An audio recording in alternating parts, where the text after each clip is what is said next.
A todos que nos acompanham pela Rádio Vale Feliz, também através das nossas redes sociais, nós vamos agora à nossa entrevista. Hoje nós vamos conversar com a extensionista rural e engenheira agrônoma da Emater de São Sebastião do Caí, Kátia Graziella Huber, e a gente vai falar hoje sobre o manejo da cobertura do solo em pomares de citros. Kátia, o município de São Sebastião do Caí, assim como outras cidades, tem uma produção de citros muito forte.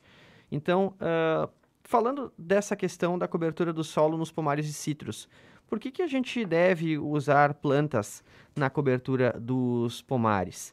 Prazer ter você aqui no nosso espaço de entrevistas. Oi, Arthur. Oi, ouvintes. É muito importante ter plantas, ter os pomares cobertos, né?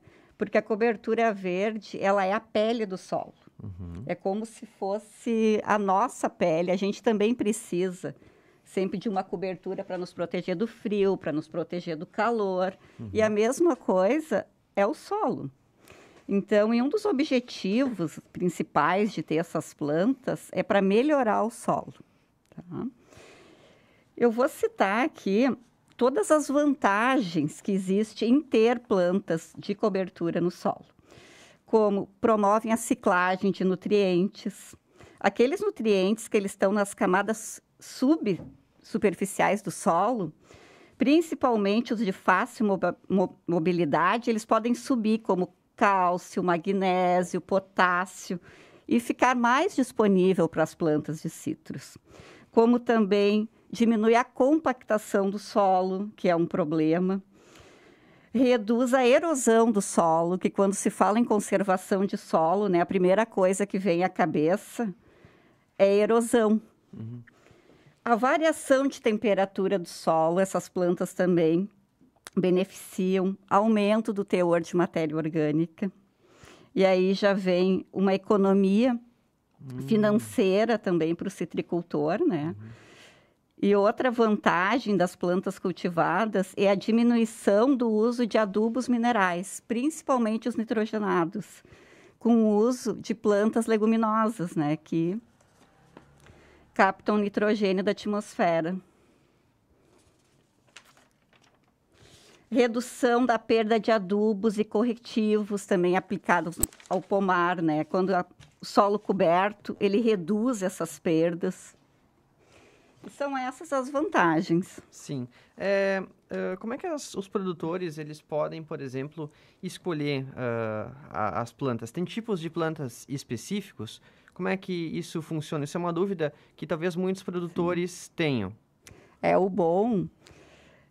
Cada pomar tem plantas que se adaptam melhor, por isso que é bom o citricultor ou o produtor de frutas, ele dá uma pesquisada ou conversar com um técnico. Então, assim, porque várias coisas são importantes, como, por exemplo, a experiência do citricultor com a espécie, né? E podem ser usadas plantas cultivadas e plantas espontâneas, aquelas que já existem na propriedade. A cobertura verde, ela não precisa exatamente ser só com plantas cultivadas. Outra coisa importante que tem que ter disponibilidade dessas sementes e sementes com qualidade, um custo compatível com a atividade citrícola, né? Porque eu não posso comprar sementes que vão muito além do valor do pomar. Elas têm que ser de fácil implantação, elas têm que ser de manejo no local, também tem que ser de fácil manejo. Se for uma planta de ressemeadura natural, melhor ainda, porque isso também vai gerar uma economia, né? Plantas com produção de grande biomassa, que são as gramíneas, e as leguminosas, né, que fixam nitrogênio. Então, quando dá para fazer um consórcio com essas duas plantas, é o melhor, né? Uhum. É perfeito.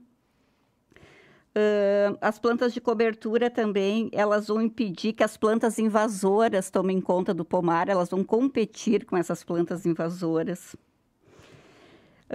Elas vão recuperar nutrientes, os horizontes mais profundos do solo também. Essa é uma outra vantagem, né, das plantas. É difícil conseguir achar uma planta perfeita, mas todas essas considerações são importantes na hora da escolha. Uhum. E assim, falando da questão da escolha, quais são as principais plantas que as pessoas elas podem justamente colocar, né, inserir no seu pomar?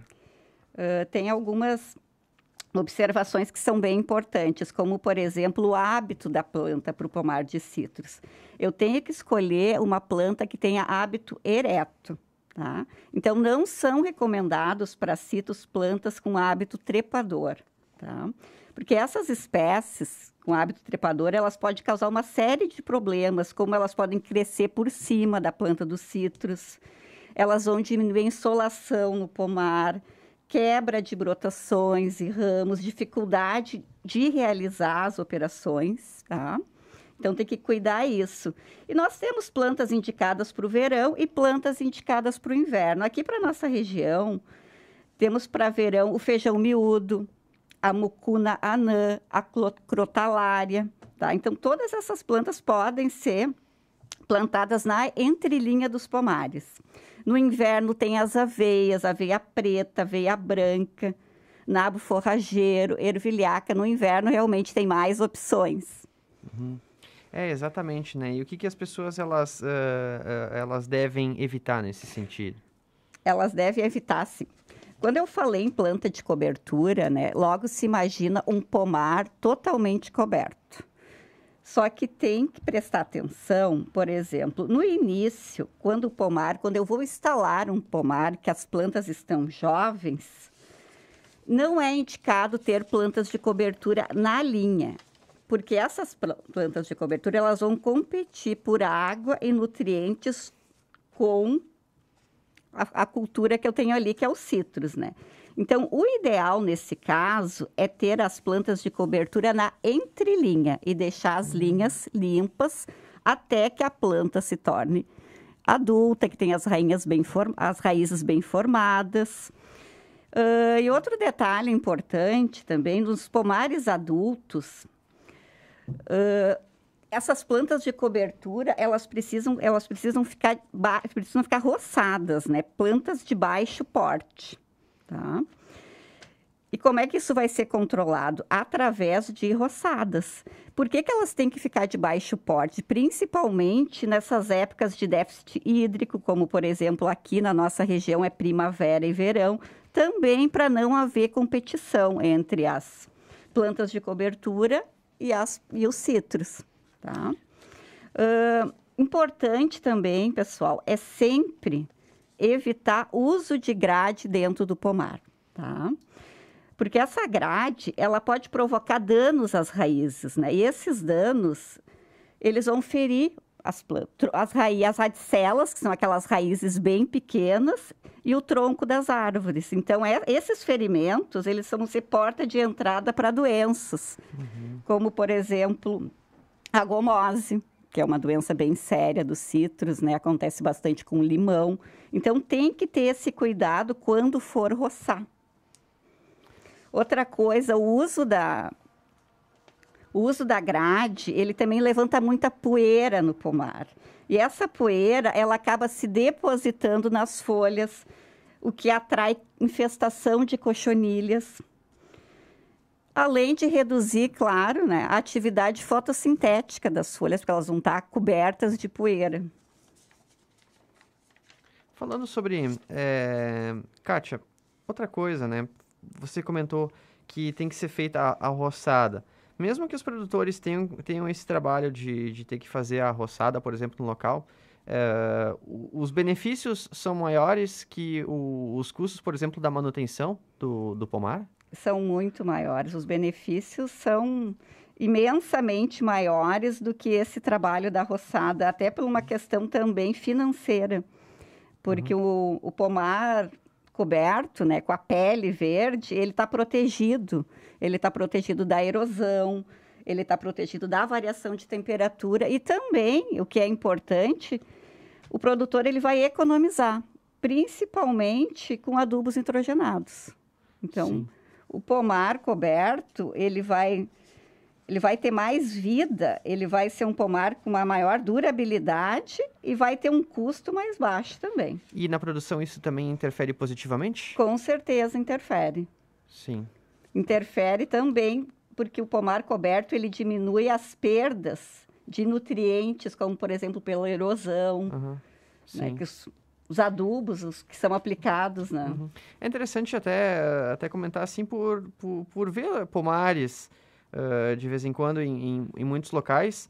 E eu já vi pomares que são cobertos e pomares que não são cobertos. Então, também fica a dica para aqueles produtores que ainda não têm, né, uma cobertura verde no seu pomar de citros, né? Que providencie, que também contatem a Emater. Com certeza, contatem a Emater do seu município, os colegas vão saber orientar. Se for preciso fazer uma análise de solo também. Sim, com certeza, tá certo. Kátia, muito obrigado pelas informações, pelos esclarecimentos. Nós estamos sempre à disposição. Parabéns pelo trabalho realizado. Obrigada. Ok, então essa foi a nossa entrevista hoje com Kátia Graziella Huber, extensionista rural e engenheira agrônoma da Emater de São Sebastião do Caí.